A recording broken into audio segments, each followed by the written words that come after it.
السلام علیکم ورحمۃ اللہ وبرکاتہ۔ اعوذ باللہ من الشیطان الرجیم، بسم اللہ الرحمن الرحیم۔ رب اشرح لی صدری ویسر لی امری واحلل عقدۃ من لسانی یفقہوا قولی۔ قرآن اور حدیث کے سفر سے آج ہم سورۃ بقرہ کی آیت نمبر 72 اور 73 پڑھیں گے۔ تو آئیے ہم آج کا سبق شروع کرتے ہیں۔ وَإِذْ اور جب قتل کیا تھا تم نے نفساً ایک شخص کو، فَادَّارَأْتُمْ پھر باہم جھگڑنے لگے تھے تم، فیہا اس کے بارے میں، واللہ اور اللہ مخرجن ظاہر کرنے والا تھا، ماں اس بات کو جو کنتم تکتمون تم چھپا رہے تھے۔ اور تمہیں یاد ہے وہ واقعہ جب تم نے ایک شخص کی جان لی تھی، پھر اس کے بارے میں جھگڑنے اور ایک دوسرے پر قتل کا الزام تھوپنے لگے تھے، اور اللہ نے فیصلہ کر لیا تھا کہ جو کچھ تم چھپاتے ہو اسے کھول کر رکھ دے گا۔ وَإِذْ قَتَلْتُمْ نَفْسًا فَادَّارَأْتُمْ فِيهَا جب تم نے ایک جان کو قتل کیا تھا، پھر تم سب ایک دوسرے پر الزام لگانے لگے، وَاللَّهُ مُخْرِجٌ مَا كُنتُمْ تَكْتُمُونَ اور اللہ نکالنے والا تھا جو تم چھپا رہے تھے۔ اس آیت میں اہم بات یہ پتہ چلی کہ اگر انسان برے کام چھپ کر بھی کرتا ہے تو اللہ سبحانہ تعالیٰ اس کو ظاہر کر دیتے ہیں۔ ہم جو بھی غلط کام کرتے ہیں ہم اس کو اپنے اندر چھپا کر رکھ لیتے ہیں۔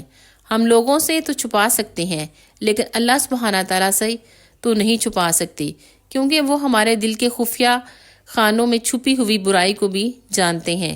اس لیے کہ انسان غلط کام چھپ کر بھی کر لے، واللہ مخرج ما کنتم تکتمون اللہ سبحانہ تعالیٰ سب کچھ باہر نکال رکھیں گے جو بھی تم چھپاتے ہو، اور قیامت کے دن یوم تبلی السرائر اور سارے راز کھول کر بیان کر دے گا۔ لا تخفی منکم خافیہ کوئی چھپی ہوئی چیز چھپی نہیں رہے گی۔ اس دن کی ذلت رسوائی یہ ہے کہ چھپی ہوئی ساری چیزیں ظاہر ہو جائیں گی، کھول کر رکھ دی جائیں گی۔ فَقُلْنَا لہٰذا ہم نے کہا، اضربوہ ضرب لگاؤ مقتول کو، بِبَعْضِہَا اس گائے کے کسی ٹکڑے سے، کذالک دیکھو اسی طرح، یحیی زندہ کرے گا اللہ الموتیٰ مردوں کو، وَیُریکم اور دکھاتا ہے وہ تم کو، آیاتہ اپنی نشانیاں، لعلکم تاکہ تم تعقلون سمجھو۔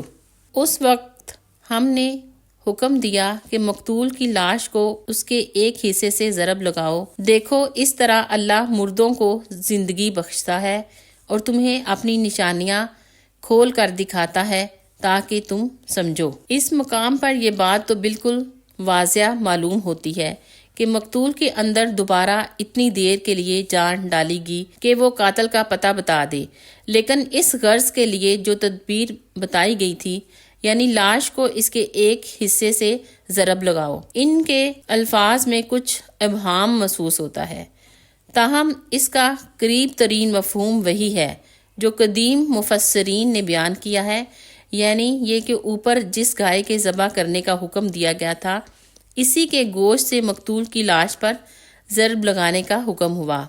اس طرح گویا دو کرشمے ظاہر ہوئے، ایک یہ کہ اللہ کی قدرت کا ایک نشان انہیں دکھایا گیا، دوسرے یہ کہ گائے کی عظمت و تقدیس اور اس کی معبودیت پر بھی ایک کاری ضرب لگی۔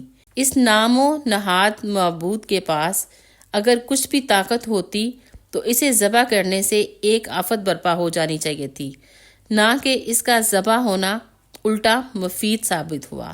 السلام علیکم ورحمۃ اللہ وبرکاتہ، وآخر دعوانا ان الحمد للہ رب العالمین۔